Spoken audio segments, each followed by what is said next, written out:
নমস্কার, জ্যোতিষশাস্ত্রী শ্রীমতী শ্যামলী। আজ আমি নাম্বার 8 সংখ্যা সম্বন্ধে বলবো। যারা 8, 17, 27 তারিখে জন্মগ্রহণ করেছে অথবা 20শে ডিসেম্বর থেকে 19শে জানুয়ারি বা 20শে জানুয়ারি থেকে 27শে ফেব্রুয়ারি জন্মগ্রহণ করেছে, এরা শনির অধিকারে জন্মেছে। এরা শনির জাতক জাতিকা সংখ্যাতত্ত্বে বলা হয়। এদের মধ্যে জন্মপত্রিকায় গ্রহ নক্ষত্রের অবস্থান অনুসারে ভালো বা মন্দ সংস্কার দেখা যায়।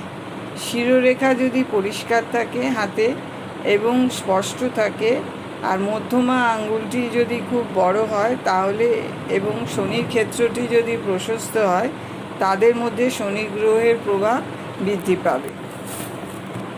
এরা কেমন হয়? এরা অত্যন্ত রাশভারী প্রকৃতির, কিন্তু অসামাজিক। মধ্যমা অঙ্গুলিটি যদি ছোট হয় তাহলে এরা ব্যক্তিত্বহীন এবং নার্ভাস প্রকৃতির হবে। শনি প্রভাবাধীন ব্যক্তির চেহারা লম্বা, রোগা এবং হাড় বের করা, চোখের চাউনি ভাবলেশহীন, মুখে এবং ভাবভঙ্গিতে বিষাদক্ষীণতা, দাঁতের গড়ন বিশেষ ভালো হয় না, বয়সের সঙ্গে সঙ্গে দাঁতগুলো পড়ে যায়। শনির প্রভাবাধীন ব্যক্তির মধ্যে কুপ্রভাবগুলো যেমন আছে, সুপ্রভাবও আছে। কুপ্রভাবগুলি হলো সবার মধ্যে থাকে না: কুসংস্কার, হিংসা, পরশ্রী কাতরতা, অলসতা, কদর্যতা, নির্দয়, নোংরা থাকা, নির্জনবাসী, কপটতা। আর সুপ্রভাবগুলো হলো অধ্যবসায়, বাক সংযমী, ঠান্ডা প্রকৃতির, সাধক এরা হয়, গবেষক, বুদ্ধিজীবী, এই সমস্ত সুপ্রভাব। আর রোগভোগের মধ্যে এই সম্ভাবনাগুলো আছে, যেমন লিভার সংক্রান্ত পীড়া, হাড়ের রোগ, দাঁত, চুল, চর্ম ইত্যাদি রোগ। এই সমস্ত বিষয়ের দাঁত, চুল, চর্ম ইত্যাদিতে কোনো প্রবলেম হতে পারে, সমস্যা দেখা দিতে পারে।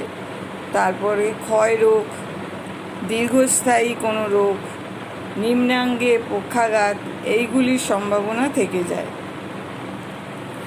এদের মধ্যে যেমন রাষ্ট্রবিপ্লব, একগুঁয়েমি মনোভাব, পাগলামি ইত্যাদি বিদ্রোহ ইত্যাদি দেখা যায়। আবার দার্শনিক চিন্তা, জ্যোতিষবিদ্যার প্রতি আগ্রহ, ধর্মে আসক্তি, উদ্দেশ্য সাধনে তৎপর, দৃঢ় সংকল্প ইত্যাদিও থাকে। এদের সমস্ত কাজে অদৃষ্টের প্রভাব থাকে। সবার মধ্যে থেকেও অন্তরে এরা একাকী অনুভব করে, লোকে এদের ভুল বোঝে। ধন্যবাদ। আজ এই পর্যন্ত 8 সংখ্যার জাতক জাতিকারা কেমন হয় এবং জানালাম। পরবর্তী এপিসোডে বাকি অংশটুকু জানাবো 8 সংখ্যারই।